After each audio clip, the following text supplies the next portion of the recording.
Hello दोस्तों, कैसे हैं आप लोग। मैं हूं आपका दोस्त रोहन और आप सबका स्वागत है मेरे चैनल गॉर्डनिंग में। टोटल एक्सप्लेन करने वाला हूँ battle to the heaven season 5 episode number 55 को। तो बिना कोई लफड़ा के शुरू करते हैं। एपिसोड स्टार्ट होता है, हमें दिखा जाता है आइसेम्पर, हाइबोथम और जियन को दोनों एक दूसरे के साथ बात करते हुए एक रास्ते से जा रहे थे। तभी आइसेम्पर जियन से बोलते कि मिस्टिक क्लाउड सेक्ट के साथ तुम्हारा जो बैटल होने वाला है उसके लिए मैंने जामा एम्पायर में जितने भी पावरफुल पावर हाउस और सेक्ट है और उनके लीडर है उनको मैंने कांटेक्ट किया है और आज मैंने एक मीटिंग अरेंज किया है। मुझे जितना लगता है कि कुछ सेक्ट इस बैटल में हमारा साथ देना चाहते हैं, मगर कुछ सेक्ट अभी भी हमारा साथ देना नहीं चाहते। बाकी सबसे बड़ी जो प्रॉब्लम है वो है अल्केमिस्ट एसोसिएशन, जो किसी बैटल में किसी का साथ नहीं देता। तो ये सब मैटर तुम्हें आज इस मीटिंग में डिस्कस करना है और उन सभी को अपने साइड करना है इस बैटल में। जियान आइसेम्पर के मुँह से ये बात सुन के आइसेम्पर को थैंक्स बोलता है कि इतनी कम समय में आपने इतना सारा काम किया। तो आइसेम्पर जियान को बोलता है कि तुम्हें इतना टेंशन लेने की ज़रूरत नहीं, मगर मुझे तुम्हें एक और बात बतानी है। तो जियान पूछता है कि क्या। तभी आइसेम्पर जियान से बोलते हैं कि तुमने गुए का नाम तो सुना ही होगा। अभी वो दावा लेवल पे पहुंच चुका है और उसके साथ साथ वो एक 6 ग्रेड का अल्केमिस्ट भी है। और इस जामाती कॉन्टिनेंट में तुम तो जानते ही हो एक 6 ग्रेड का अल्केमिस्ट का वैल्यू कितना है। तो वो बहुत सारे सेक्ट को इन्फ्लुएंस करता है और बहुत सारे सेक्ट उसके इशारे पे नाचते हैं। अब जितना मुझे इन्फॉर्मेशन मिला है कि गुए इस फाइट में मिस्टिक क्लाउड सेक्ट का साथ देने वाला है, तो इतना बोलना तो ज़रूरी नहीं है कि बहुत सारे सेक्ट मिस्टिक क्लाउड सेक्ट की तरफ से हमारे विरुद्ध लड़ेंगे, जो हमारे लिए बिल्कुल भी अच्छा नहीं है। आइसेम्पर के मुँह से ये बात सुन के जियान मनी मन बोलता है कि गुए, और इसके बाद आइसेम्पर जियान से फिर से बोलते हैं कि पहले हम इस मीटिंग को देख लेते हैं, बाद में उसके बाद सोचेंगे। और वो दोनों वहाँ से आगे बढ़ने लगता है। थोड़ी देर चलने के बाद आइसेम्पर और जियन की नज़र याफी की तरफ पड़ती है जो कुछ काम कर रही होती है। उसके बाद याफी की भी नज़र आइसेम्पर और जियन की तरफ पड़ती है। तो वो अपना सारा काम छोड़ के उन दोनों के पास आ जाती है और उन दोनों को ग्रीट करके बोलती है कि आइसेम्पर, जियन, आखिरकार आप लोग आ ही गए, मगर आप दोनों कहाँ जा रहे हैं। याफी की बात सुन के जियन याफी की किसी की बात का उत्तर नहीं देता और उससे घूरता रहता है और अपने फ्लैशबैक में चला जाता है। थोड़ी देर के बाद जियान याफी को बोलता है कि 3 साल पहले आपने और आइसेम्पर ने जो मेरी मदद की थी वो मैं कभी नहीं भूलूंगा। तो याफी जियान से बोलते हैं कि तो तुम्हें वो प्रॉमिस भी याद होगा जो तुमने उससे किया था। तो जियान बोलता है कि जियान अपना प्रॉमिस कभी नहीं भूलता। इस बैटल के ख़त्म होने के बाद आप इस जामाती कॉन्टिनेंट में जिस चीज़ के ऊपर भी हाथ रखोगी वो चीज़ आपकी हो जाएगी। यहाँ तक कि आपको इस कॉन्टिनेंट का रानी भी बनना है तो मैं आपको बना दूंगा। तो जियान के मुंह से यह बात सुन के याफी हंसने लगती है और जियान को बोलती है कि मुझे रानी वानी बनने में कोई भी इंटरेस्ट नहीं है, बस मैं जो तुमसे मांगूँ वो बस तुम्हें मुझे देना होगा। तो जियान बोलता है कि मुझे आपका मांगने का इंतज़ार है। जियान की ये सब बात खत्म ही हुई थी, तभी एक आवाज़ जियान के कानों पे आती है। जियान देखता है जिया और कोई मिर्सा दूसरी तरफ से उसकी तरफ आ रही है और जिया आते ही जियान को जियान कह के पुकारती है और जियान भी जिया को देख के एक स्माइल कर देता है और उसके बाद कोई मिर्सा को देखता है। तभी दूसरी तरफ से फिर से याफी जियान को बोलते हैं कि ये लाल ड्रेस वाली ब्यूटीफुल लड़की कौन है। तो जियान बोलता है कि ये मेरी दोस्त काइडेली है। तो याफी जियान को बोलती है तुम्हारी दोस्त बहुत ही ब्यूटीफुल है। जियान को कुछ भी समझ में नहीं आता कि याफी ये सब क्यों कह रही है। और इसके बाद कोई मिर्सा और याफी एक दूसरे को देखने लगती है मानो दो ब्यूटी आंखों ही आंखों में एक दूसरे के साथ फाइट कर रहे हो जियान के लिए। थोड़ी देर के बाद कोई मिर्सा याफी को देख के फिर से बोलते हैं कि तुम भी बहुत सुंदर हो। मगर आंखों आंखों में कोई मिर्सा इतना तो समझ गए थे कि याफी भी जियान के लिए फीलिंग्स रखती, तो वो और भी जलने लगती है और एक गुस्से भरी नज़र से जियान की तरफ देखती है और बोलते हैं कि तुम्हें तो उस मीटिंग में जाना था ना, तो तुम यहाँ पे क्या कर रहे हो, चलो चलते हैं। कोई मिर्जा का इतना बोलना ख़त्म ही हुआ था तभी याफी जियान के पास आ जाती है और अपने हाथों से जियान के चेस्ट को सहराने लगती है और उसके कपड़े वपड़े ठीक करने लगते हैं। ये सब कुछ देख के कुल मिर्सा और भी जलने लगती है और उसके गुस्से का पारा ऊपर चढ़ने लगता है। गुस्से से कुल मिर्सा आग बुबला हो ही रही थी, तभी दूर खड़े आए इंसान पे सब कुछ समझ जाते हैं और अपने मनी मन बोलते अरे यार ये क्या मुसीबत है। एक तो यूशन जो हमें मारने पे तुला हुआ है, ये यूशन हमें मारे ना मारे ये कुल मिर्सा पहले ही हम सबको मार डालेगी और उसके बाद इस जामाती कैपिटल को ही ख़त्म कर डालेगी। तो यूशन पहले हमें मारे या फिर हम यूशन को, उसका तो कोई मायने ही नहीं बनता। तुरंत आइसेम्पर याफी के पास आते हैं और एक भारी आवाज़ में याफी को डांट लगाते हैं और बोलते हैं कि तुम्हें ऑक्शन हाउस की तरफ जाना चाहिए ऑक्शन हाउस में आज बहुत सारे काम हैं, तुम्हें उनको भी देखना चाहिए। तो या फिर यास एम्पायर के बात सुन के बोलते ठीक है मैं जाती हूँ। और जाते जाते जियान से बोलते हैं कि अगर मुझे कोई न्यूज़ मिला तो मैं तुम्हें ज़रूर बताऊँगी। जियान भी याफी को थैंक्स बोलता है और जब तक याफी वहाँ से जाती नहीं तब तक याफी को घूरता ही रहता है पीछे से। और उसके बाद क्वीन मिर्सा की तरफ देखता है और बोलते हैं कि चलो मीटिंग में चलते हैं। मगर क्वीन मिर्सा जियान की तरफ गुस्से नज़र से देखती है और बोलती है कि मुझे नहीं जाना किसी मीटिंग में, तुम ही अकेले जाओ। और जिया के साथ वहाँ से चली जाती। थोड़ी देर के बाद जिया नाइस एम्पायर से बोलते हैं कि अभी यहाँ पे हुआ क्या, ये सब कुछ चल क्या रहा है, मुझे तो कुछ समझ में नहीं आया है। ये दोनों लड़कियाँ कब क्या कह रही है मुझे तो कुछ समझ में नहीं आया। तो नाइस एम्पायर अपने मनी मन बोलते हैं कि वे बुद्धू लड़की, ये दोनों लड़कियाँ तुझसे प्यार करती है मगर तू है कि समझता ही नहीं है यार। गाइस मैं यहाँ पे एक चीज़ कहना चाहूँगा, जब क्वीन मिर्सा या फिर दूसरी तरफ आंखों में बैटल कर रही है, जो प्यार की जो आँख निकल रही होती है वो तो एक दावजों को भी जला दे, तो ये तो बैटल की कोई ज़रूरत ही नहीं है। तो खैर ये तो हो गई कुछ अलग बात, चलिए कहानी पर लौटते हैं। इसके बाद आइस एम्पायर जियान से बोलते हैं कि चलो चलते हैं और वो दोनों आगे बढ़ जाते हैं। थोड़ी दूर चलने के बाद जियान आइस एम्पायर को बोलता है आप मीटिंग हॉल पहले पहुँचिए, मैं मार्केट होते हुए अभी मीटिंग हॉल पर पहुँचता हूँ। तो आइस एम्पायर बोलता है जल्दी करो।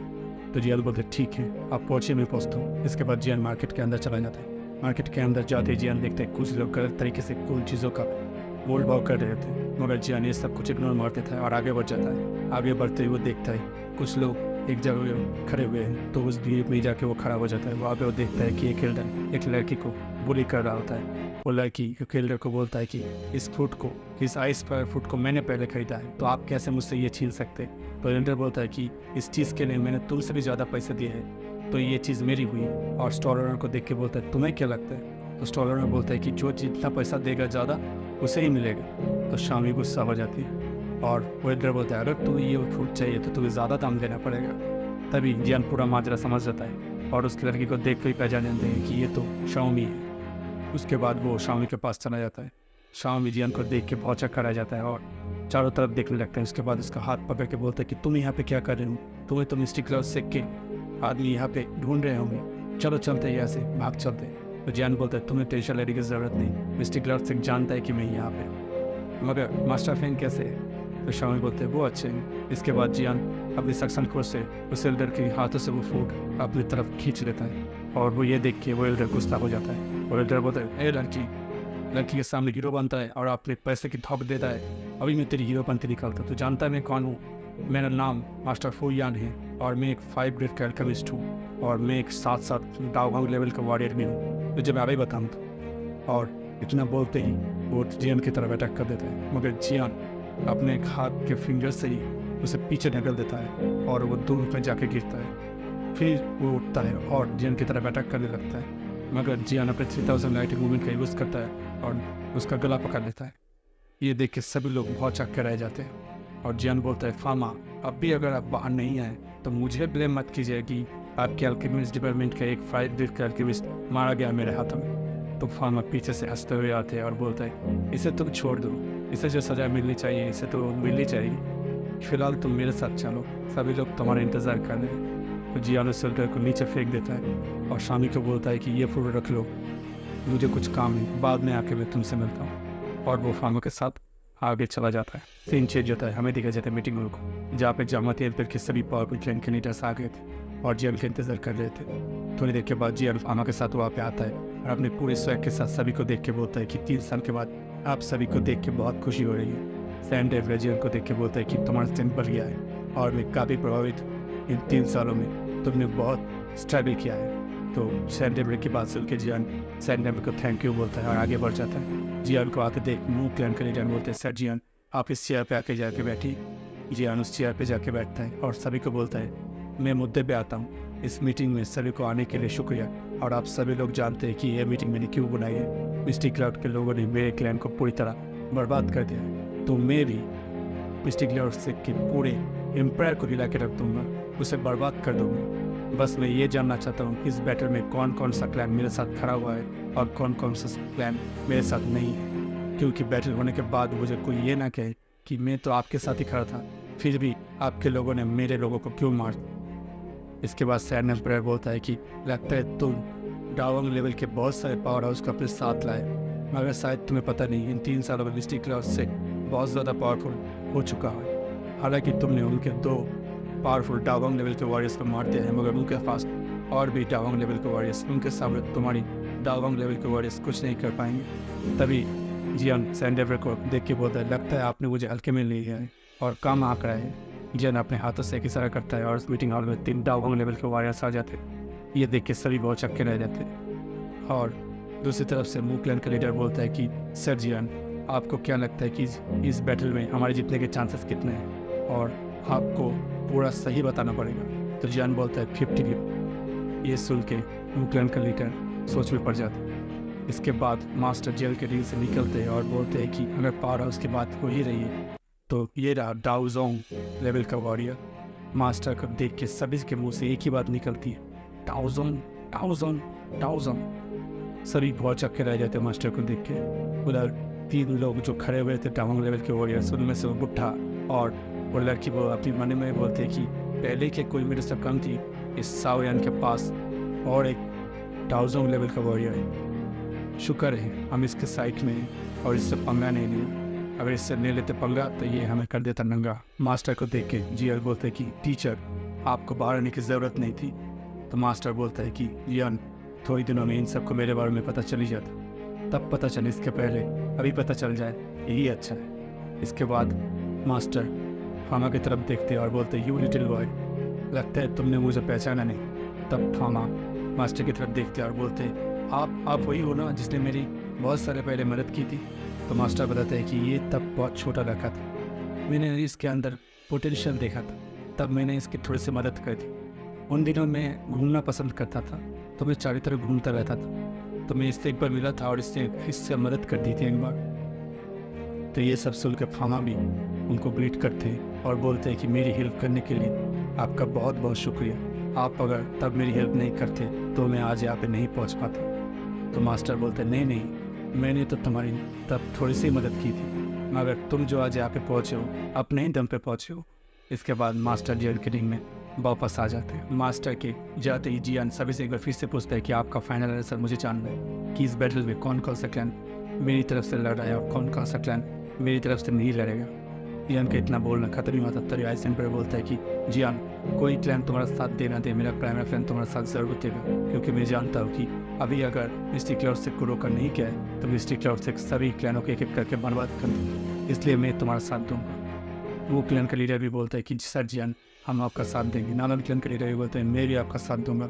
और अल्केमिस्ट बैरन बोलते हैं, हालांकि हम किसी का साथ देना नहीं चाहते थे, मगर तुम मास्टर येलो के स्टूडेंट हो, इसलिए हम और हमारा अल्केमिस्ट डिपार्टमेंट तुम्हारा साथ देगा। आखिर में प्रिंसेस यावी बोलती है, लगता है तुम जो पावर हाउस लेके आए हो और मिस्टिक क्लाउड के पावर हाउस के बराबर है। तो मैं एक बात पूछना चाहूँगा, जब तुम मिस्टिक क्लाउड को हरा दोगे तब तो तुम जावती एम्पायर की एक लौते शेर बच जाओगे, तो तुम तो रॉयल फैमिली के किसी भी नियम को नहीं मानोगे और अपना नियम खुद बनाओगे और हमारे ऊपर थोपोगे। तो जियान बोलता है, आप सब लोग निश्चिंत रहें, मैं ऐसा कुछ नहीं करूँगा, मैं आपको प्रॉमिस करता हूँ कि आप अपनी तरह ही काम चलाएंगे, मेरे किसी भी नए रूल को आपको मानने की ज़रूरत नहीं। और जियान मिस प्रिंसेस सियाओ की तरफ देखता है, बोलता है कि आपको सर पता नहीं कि क्या चीज़ बोलनी चाहिए, क्योंकि आपको पता ही नहीं। मैं आपको 2 चीज़ बताता हूँ जो आपको पता नहीं, ध्यान से सुनिएगा। एक बात तो, थोड़े दिनों में अगर मैं मिस्टिक क्लाउड को बर्बाद नहीं किया तो मिस्टिक क्लाउड आपके रॉयल फैमिली को बर्बाद कर देगा। तो जितनी ज़रूरत आपको मेरी है, मुझे आपकी उतनी ज़रूरत नहीं है, और मैं आपके साथ यहाँ पे डील करने आया हूँ, आपसे भीख मांगने नहीं आया हूँ कि मेरा साथ दीजिए। अब दूसरी बात, जब मैं जामतीन पर आया था उसके पहले मैं जेनू पास से जा आ रहा था। अभी जेनू पास का लीडर मोटा ही है ना, तो सभी हैरान हो जाते हैं और मूक क्लैन के लीडर और रॉयल फैमिली का प्रिंसेस पियावी जिन की तरफ देखते हैं। तो वो जियान को बोलते हैं कि क्या हुआ। तो जियान बताता है कि जब मैं वहाँ से गुजर रहा था तो मिस्टिक क्लाउड के एल्डर ने वहाँ पे हमला करके उस पासेस को पूरी तरह कब्जा लिया था, मगर मैंने मोटाई को बचाया और जेनू पास को फ्री करवाया। तो प्रिंसेस सियावी बोलते हैं, हमें तो ये कोई खबर नहीं है। तो जियान बोलते हैं, 1-2 दिनों में आपको खबर मिल जाएगी। ये सुन के मूक क्लैन के लीडर्स और प्रिंसेस सियावी हैरान रहना तीन छिन जो थे हमें दिखा जाता है मिस्टिक क्लाउड से, जहाँ पे एक कमरे में उन्होंने बैठी हुई थी। तभी वो कुछ सेल्स करती है और बोलते हैं कि तुम्हें छुपने की जरूरत नहीं, तुम अंदर आ सकते हो। तभी दरवाजा खुल के गोए अंदर आ जाते हैं और यूल से बोलते हैं कि हालांकि यूल ने तुम्हारी डाकी को सेल कर दिया है, तो तुमने मुझे सेल्स कैसे किया। तो यूल बोलती है, ये सब छोड़ो, बस मुझे एक बात बताओ, तुम इस शादी से इनकार करोगी कि नहीं, और टीचर को अभी जाके बताओगी कि तुम्हें ये शादी नहीं करनी। तो गुए बोलते हैं कि नहीं, मैं ऐसा नहीं कर सकता, मैंने यूशन से प्रॉमिस किया है कि मैं शादी ज़रूर करूँगा और मैं तुम्हें डिज़र्व भी करता हूँ। तो विलन बोलते हैं कि तुम और टीचर कोई भी हो मुझे फोर्स नहीं कर सकता, अगर तुमने मुझे फोर्स किया तो मेरी लास्ट से शादी कर लेना। तो ये सुन के गुए गुस्सा हो जाते हैं और विलन को बोलते हैं कि जियान है ना, जियान तुम उसी के लिए सब कुछ कर रही हो ना। तो यूलन गुस्सा हो जाती है और बोलते हैं कि तुम्हें मेरे मैटर में पढ़ने की कोई ज़रूरत। तो गुए भी गुस्सा होकर बोलते हैं कि मैं उससे कई ज़्यादा कैपेबल हूँ और तुम्हें डिज़र्व करता हूँ, फिर भी तुमने उसे चुना। ठीक है, फिर भी मैं तुम्हें एक बात बता रहा हूँ कि जियान जमात पर आ चुका है, मगर तुम खुश मत हो क्योंकि यूशन उसे जिंदा नहीं छोड़े। ये सुन के यूनियन चौंक जाती है और थोड़ा सा सैड भी हो जाती है। इसके बाद ये बोलता है कि 2 दिनों के बाद हमारी शादी तैयार रहना, हमारी शादी होने के बाद मैं यूशन से कहूँगा कि तुम्हारी डॉक्यूमेंट को रिलीज़ कर दे और यहाँ से तुम्हें लेकर चला जाऊँगा। ये सुन के यूनियन दुखी हो जाती है और अपने आंखों को बंद कर लेती और गुए वहाँ से चला जाता है। इसके बाद एक बार फिर से हमें मीटिंग हॉल को दिखाया जाता है जहाँ पे आईएसएमपर का एक्सक्लूसिव स्पाई वर्ड वहाँ पे एक खबर लेके आता है जो याफी ने भेजा था। या आईएसएमपर सभी के सामने वो खबर पढ़ते हैं कि यूशन ने यूनियन और गुए की शादी फिक्स की है 2 दिन के बाद। ये सुन के जियान गुस्सा हो जाता है और सभी से बोलता है कि 2 दिन के बाद हम मिस्टिक लॉर्ड के सिख के ऊपर हमला करेंगे। ये सुन के सभी हैरान रह जाते। मूव क्लैन के लीडर बोलते कि 2 दिन में बहुत से पावरफुल सिख नहीं मानेंगे। तो सैन सामने आते हैं और बोलते हैं कि मैं सभी को राज़ी कर लूँगा, जियान तुम्हें टेस्ट लेने की ज़रूरत नहीं, और सभी अगर यहाँ पे भी हो ही गए हैं तो 2 दिन के बाद हम मिस्टिक लॉर्ड सिख के ऊपर हमला करेंगे और उसे बर्बाद कर देंगे। जियान भी सैन को थैंक्स बोलता है और सभी को वहाँ से गुड बाय बोल के निकल जाता है। एक बार फिर से सीन चेंज होता है, हमें दिखा जाता है जियान को जो एक टेरिस के ऊपर खड़ा हुआ था और आसमान के बीचों बीच चांद को घूर रहा था। तभी उसे कुछ तेल से तरह बोलती है कि तुम आ ही गई काइलिन, मुझे लगा था तुम चली गई। तो क्वीन मेडुसा बोलती है कि जब तक तुम मुझे सोल स्ट्रिंग पील नहीं दोगे तब तक तुम्हें जाने वाली हो नहीं। तो जियान क्वीन मेडुसा को देख के बोलता है कि क्या तुम मुझे अब भी मारना चाहती हो। तो क्वीन मेडुसा बोलते तुम्हें क्या लगता है। तो जियान बोलते हैं मुझे तो नहीं लगता कि हैवी डिमन पाइथन के कारण और इस सोल डिस्टोरिंग पील के कारण ही तो मुझे नहीं मार रही, कुछ और बात है, बताओ मुझे। तो कुल मेडुसा जियान को बोलते हैं लगता है तुम कुछ ज़्यादा ही सोच रहे हो, कहीं तुम ये तो नहीं सोच रहे हो कि मेरे मन में तुम्हारे लिए कोई और फीलिंग्स है। तो जियान बोलते हैं बिल्कुल भी नहीं, पर फिर भी मैं तुम्हें पूछता हूँ क्या तुम अभी मुझे मारना चाहती हो, क्योंकि अगर तुम मुझे मारना ही चाहती हो तो मुझे मार दो, क्योंकि मुझे पता नहीं कि मैं ये बैटल जीत पाऊँगा भी नहीं। यूशन मुझे मार डालेगा या फिर मैं यूशन को मार डालूंगा। तभी क्वीन मेडुसा बोलती है अगर तुम्हें यूशन ने मार दिया तो मुझे खुश हो जाऊंगी और उसे थैंक्स करूंगी और इस फील्ड के बारे में पूरी तरह भूल जाऊंगा। तो जियान बोलते मुझे लगा ही था तुम ऐसा ही कुछ कहोगे। और जियान बोलते सक्सेस और फेलियर जो भी हो, हार और जीत जो भी हो, वो तो अपने अपने किस्मत और अपने अपने विल पावर के ऊपर डिपेंड करता है। और ये बोलते जियान वापस चला जाता है। उसके जाने के बाद कोई मेडुसा बोलती है कि ये मैंने उससे क्या कह, मैं तो उससे ये कहने नहीं आई थी। क्या मैंने उससे हर्ट किया? हाँ, मैंने उससे हर्ट कर दिया। और वो अपने बड़ी मन दुखी हो जाती है। हालांकि यहाँ पे वो शाओयान को कुछ और ही बताने आई थी और कुछ और ही बता दी।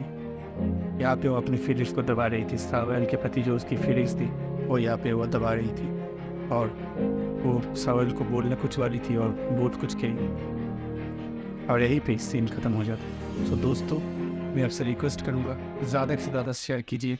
अगर आपको ये एक्सप्लेनेशन अच्छा लगा हो तो मेरे चैनल को सब्सक्राइब कर लीजिए, क्योंकि आपका एक सब्सक्राइबेशन मुझे मोटिवेट करता है कि मैं वीडियो बनाऊँ। तो goodbye, thank you, tata, bye bye.